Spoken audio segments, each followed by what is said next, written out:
ఈ రాష్ట్రంలో కూటమి ప్రభుత్వం ఏర్పడిన తర్వాత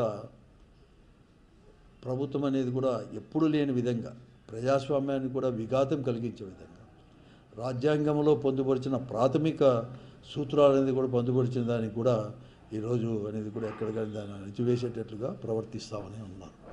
కేవలం రాజకీయంగా ప్రతిపక్ష పార్టీలను కానీ ప్రతిపక్ష గొంతును మనం చేసి నొక్కడమే ఒక పనిగా పెట్టుకొని ఈ కూటమి ప్రభుత్వం కూడా పోతుంది. అనేకమైన ఇన్సిడెంట్స్ ఉన్నాయి.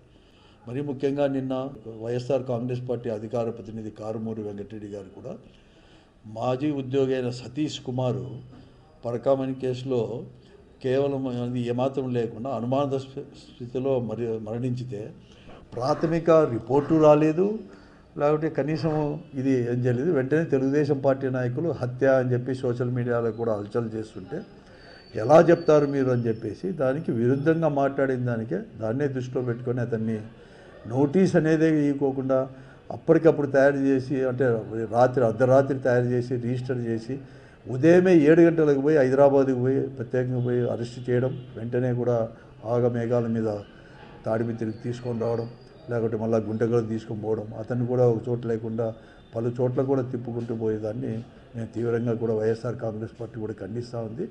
అంతేకాదు ఈరోజు అనేకమైన ఇన్సిడెంట్ అనేది కూడా ఉండే ప్రతి ఒక్కరు రవీంద్రనాథ్ రెడ్డి కానీ సోషల్ మీడియాలో, అంటే సోషల్ మీడియాలో కావచ్చు, లేకపోతే పార్టీలు ఎవరైనా కానీ ఒక లీడర్ కానీ లేకపోతే యాక్టివిస్ట్ అనేవాడు కూడా ఎక్కువ యాక్టివ్గా ఎవరుంటే వారి గొంతు నక్కడానికి ప్రభుత్వం చేస్తుంది. మరీ ముఖ్యంగా కూడా పోలీస్ వ్యవస్థను చేతిలో పెట్టుకొని ఈ వ్యవస్థనే కీలు బొమ్మగా కూడా మార్చేసి ముఖ్యంగా ముఖ్యమంత్రి గారిని అలాగే లోకేష్ గారు వీళ్ళంతా చేసేసి కూడా ప్రవర్తిస్తున్నారు. రెడ్ బుక్ రాజ్యాంగానే మేము అమలు పరుస్తామని చెప్పి అమలు పరిచే రీతిలో కూడా ఈరోజు కూడా ప్రభుత్వం అనేది కూడా ముందుకు పోతుంది. మరీ ముఖ్యంగా ఈరోజు నిన్ననే కారుమూరి వెంకటరెడ్డి గారిది కావచ్చు, జడ్జి గారే చాలా కూడా గట్టిగా కూడా వార్నింగ్ కూడా ఇవ్వడం జరిగింది.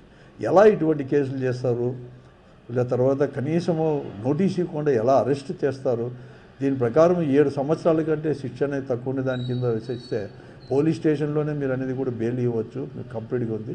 కాబట్టి నేను ఒప్పుకోవడం అని చెప్పేదే కాకుండా భవిష్యత్తులో ఇటువంటి మళ్ళీ పునరావృతం చేయొద్దండి అని కూడా చెప్పడం కూడా జరిగింది. అనేక రకాలు కూడా కింది కోర్టు దగ్గర నుంచి హైకోర్టు సుప్రీంకోర్టు వరకు కూడా అత్యంతలు వేసినా కూడా ఎక్కడ కానీ నిస్సిగ్గుగా కూడా వ్యవహరిస్తుంది ప్రభుత్వం.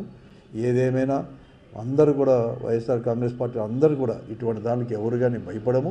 ప్రజా వ్యతిరేక విధానాలకు కానీ ప్రజాస్వామ్యానికి వివాదం కలిగించే ఏ చర్యలైనా కూడా పెద్ద ఎత్తున ప్రతిఘటించి మేము అనేది కూడా ముందుకు పోతూనే ఉంటామని చెప్పేసి తెలియజేస్తాం.